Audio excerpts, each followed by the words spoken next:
La versión del macartismo aplicada en América Latina por el Departamento de Estado norteamericano a través de la Agencia Central de Inteligencia, CIA, a partir de la década de los 50 para derrocar a gobiernos de estirpe meramente democrática, mutiló la posibilidad de la construcción de un puñado de sociedades plurales desarrolladas en el continente a partir de la década de los años 50. Aplicado primero a lo interno de los Estados Unidos post Segunda Guerra Mundial, el macartismo fue la actividad asumida por la administración estadounidense para evitar las infiltraciones de elementos comunistas en toda su esfera de influencia y en aquellas que, aún lejanas, podían pasar al bloque rojo, encabezado por la Unión de Repúblicas Socialistas Soviéticas URSS. Tomando el apellido del senador republicano Joseph Raymond McCarthy, más que un movimiento para defender los postulados democráticos enarbolados por Estados Unidos, el macartismo se convirtió en una paranoia anticomunista que se llevó entre las patas de los caballos a reales regímenes liberales que no solo surgieron en lejanas fronteras del país del norte, sino en el propio solar de América Latina. Culminada la Segunda Guerra Mundial, Estados Unidos surge como potencia hegemónica en Occidente, mientras que la URSS se constituye en el líder de todos aquellos países alineados con la ideología socialista o comunista, con lo cual empieza la denominada Guerra Fría, que sirve de predicamento al senador McCarthy para proponer en marcha una política intensa de combate a los verdaderos o alegados comunistas.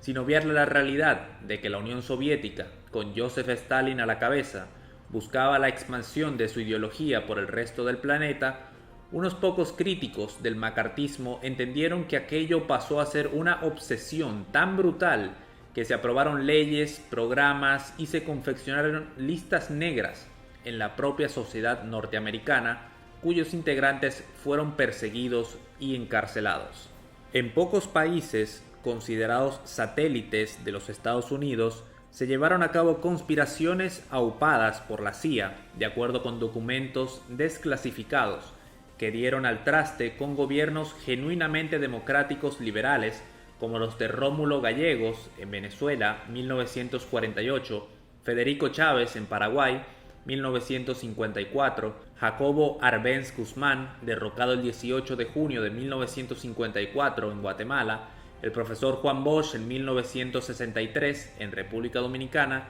depuesto por otra asonada militar azuzada por la CIA, de cuya acción se cumplieron 57 años este 25 de septiembre. Esos y otros golpes dieron al traste con administraciones democráticas tildadas por Estados Unidos como infiltrados por la Unión Soviética, como el de Salvador Allende en 1973 en Chile. La Revolución de Octubre en Guatemala, 1944 al 1954, fue un movimiento cívico-militar que inició como una serie de reformas y modernización del Estado guatemalteco, que por sus resultados positivos se conoció como los 10 años de primavera. Desplazó del poder al general Jorge Ubico Castañeda, que permaneció 14 años y cuya ideología nazi no era un secreto, como tampoco su simpatía con el mentor de ella, Adolf Hitler. Ubico Castañeda, como otros dictadores que se erigieron en el continente, no constituyó, empero, dolor de cabeza para el Departamento de Estados Unidos ni la CIA entonces. A la cabeza de la Junta Revolucionaria Guatemalteca estuvieron el capitán Jacobo Arbenz, Jorge Torrielo Garrido y el teniente coronel Francisco Javier Arana. Un año después de iniciada la revolución, se organizaron elecciones libres que fueron ganadas por el ciudadano Juan José Arévalo Bermejo, a través de una asamblea constituyente que también eligió los diputados. El asesinato del teniente coronel Arana el 18 de julio de 1948, en circunstancias muy confusas en el Puente La Gloria, preparó el terreno para que el firmamento militar Arbenz Guzmán pasara a ser ministro de Defensa del gobierno arevalista. Ese grupo de políticos y militares guatemaltecos impulsó un programa de reformas y avances para impulsar el desarrollo económico de Guatemala, como el Código Laboral, que permitió la organización de los trabajadores, fomentó la educación pública en todos los niveles y fortaleció la Universidad de San Carlos de Guatemala.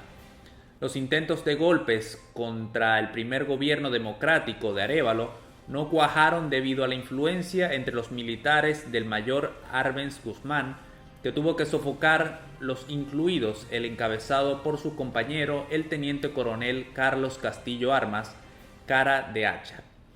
Castillo Armas era uno de los personajes principales que da vida a la nueva novela del Premio Nobel de Literatura, Mario Vargas Llosa, Tiempos Recios, puesta en circulación el año pasado en más de 70 países. En República Dominicana, el dictador Rafael Leónidas Trujillo y su jefe de inteligencia, Johnny Aves García, son actores principales de la novela, debido a su destacada participación en las muertes de entonces presidente guatemalteco, Castillo Armas, quien surgió como presidente y fruto de una invasión armada desde Honduras, organizada, entrenada y financiada por la CIA con la cooperación de Trujillo y Anastasio Somoza, dictador nicaragüense.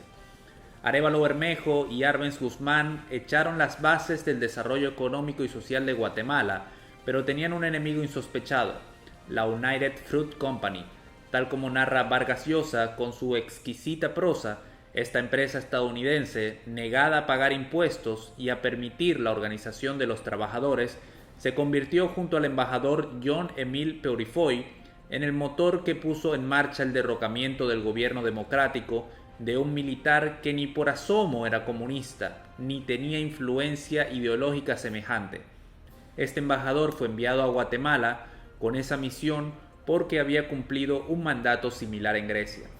A los campesinos e indígenas, Jacobo Arbenz empoderó entregándoles tierras comuneras sin dueños a los fines de poner a producir a su país y convertirlo en un modelo democrático como los Estados Unidos.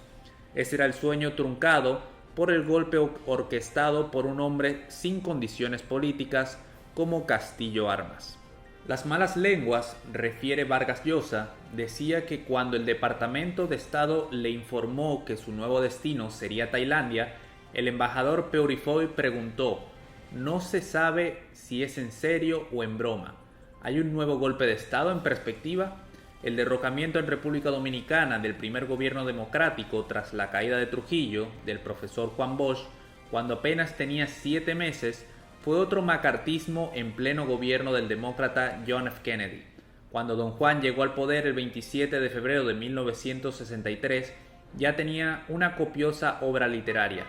Electo con una alta votación, Bosch ganó 22 de los 31 escaños y 49 de los 74 diputados, a pesar de los esfuerzos de la oligarquía tradicional, el alto clero católico y una cúpula militar trujillista que se aferraba al estilo de gobierno autoritario del que Bosch era la antítesis. Los intentos de impedir el acceso al poder de Bosch no culminaron con su aplastante victoria contra la Unión Cívica y Viriato Fiallo, sino que entre telones se hacían esfuerzos denodados para que no fuera juramentado. Bosch no solo era un ejemplo de decencia política, sino un paradigma de honestidad, pues al jurar como presidente presentó su declaración jurada en la que hacía constar de que no tenía bienes algunos debido a que la casa donde vivía era alquilada y el mobiliario dentro lo tomó a crédito. Impulsó la primera constitución democrática en la que hizo plasmar una serie de conquistas sociales, económicas y de respeto de los derechos humanos. Como el país acababa de salir de una de las dictaduras más recias del continente, se enfocó en construir las normas, una base esencial del funcionamiento de una sociedad, la Constitución de 1963. El hijo del catalán José Bosch Subirats y de la puertorriqueña Ángela Gaviño habría dicho: «No basta tener ideas, hay que hacerlas realidad en lo grande y en lo minúsculo». Ese fue su estandarte en el gobierno y en la oposición. Luego de su derrocamiento se fue al exilio y volvió para asumir el liderazgo del partido que había ayudado a fundar, para luego abandonarlo y construir otro instrumento político, el PLD, que llegó al poder por primera vez en 1996 y que acababa de dejarlo bajo un fuerte cuestionamiento de lo moral, lo ético y los principios, campos en los que Juan Bosch es un estandarte de República Dominicana y de América en general.